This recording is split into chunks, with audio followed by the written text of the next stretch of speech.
The musical Guys and Dolls had a floating crap game, and thanks to a restless young man, San Diego now has a floating nightclub.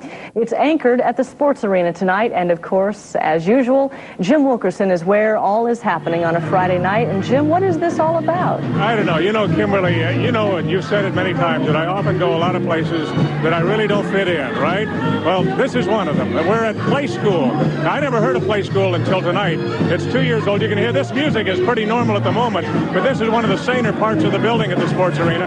We've got the creator of Playschool with me now, Todd Swag, and I don't know what Playschool is. Tell us briefly. Basically, it's a dance club that everybody can go to all types of people, and everybody can get along and have fun. And there's a lot of different rooms. Let's take a look at some tape we shot about 30 minutes ago, okay? All right.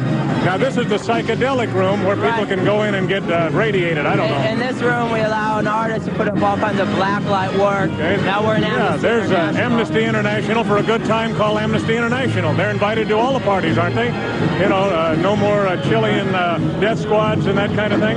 Everybody should be, you know, alert all the problems. Now we're at the motorcycles here. Getting my Yamahas right there? Sure. Yeah, right there. Anybody can get their pictures on the Harley. It's been a while. These are what some of the well-dressed folks are wearing tonight, and I love that hairdo. A couple people that come here, we get all kinds here. State students, bunkers, everybody. It's a fun crowd. Everybody gets She looks marvelous. Now, that's the rock and roll group just cranking up about 100 yards away from here, which was so noisy I couldn't hear anything. Right, that's the main dance room. Plays old. Okay, now we're back live where the music is really wailing. Now, you can see, what's the group in the background? It's Shirley Williams and Juice Sounds. Shirley Williams, and this whole thing will be going to the sports arena till 4 o'clock in the morning. So if you're sitting there bored, you know, and you don't want to watch anything on television after you watch the news, why, what the heck? Might as well come on down. What's it cost to get in here? It's $8 at the door, and we're open until 4 in the morning. Okay, thanks a lot, Todd Swag. And Kimberly and Carol, it's really interesting down here. Yeah, you're definitely out of your element, though, Jim. You think you could muss your hair a little or something? Well, I'll let you do that. Okay. Oh, thanks, Jim. And there's still more. Only Downtown After Hours Club shuts down, but not because they did anything wrong. The city's to blame, but the business on the corner of 5th and Market is the one paying. Kyung La joins us now from the Gaslamp District with more. Well, Kim and Carol, the club is here in the heart of the Gaslamp, but also here in the heart of the Gaslamp is a single-family home. In fact, those two, they're neighbors, and something that the city didn't know about, and it ended up costing this business. Saturday night at Romper Room, the only 18 and up after-hours club open from midnight to 6 a.m. in the Gaslamp.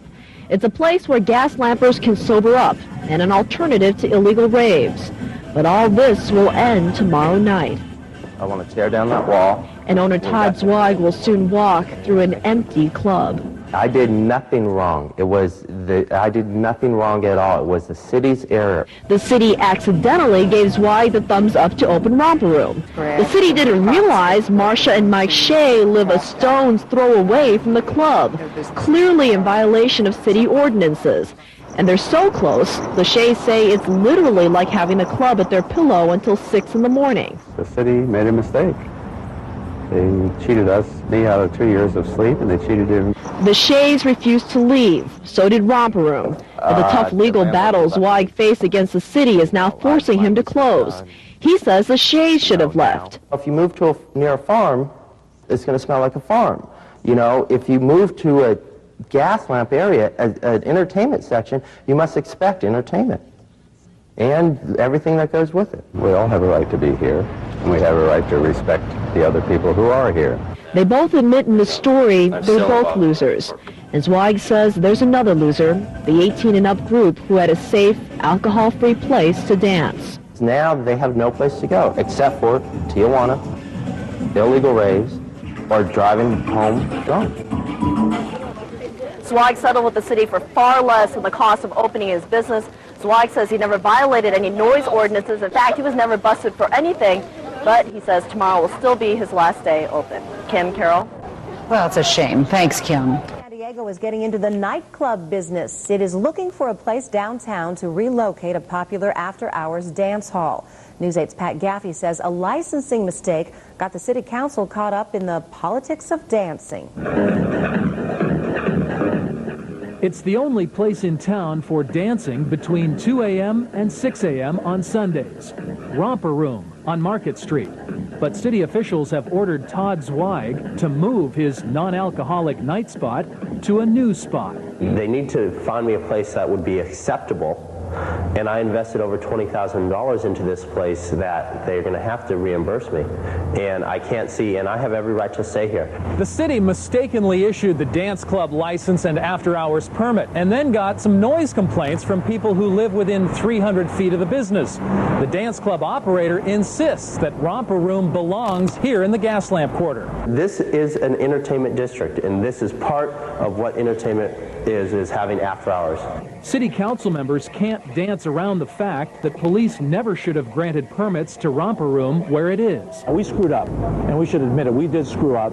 And now what has happened is the city has to go and try to find him a place that's both suitable for him and also fits our regulations. Zweig doesn't think the city can find a suitable new location that he could afford, and he still might sue for the loss of his business. There is a deadline on the dance club. According to the city, I have 60 days. According to me, I have endless. It is the great judicial system that allows us to fight and win. Pat Gaffey, News 8, downtown.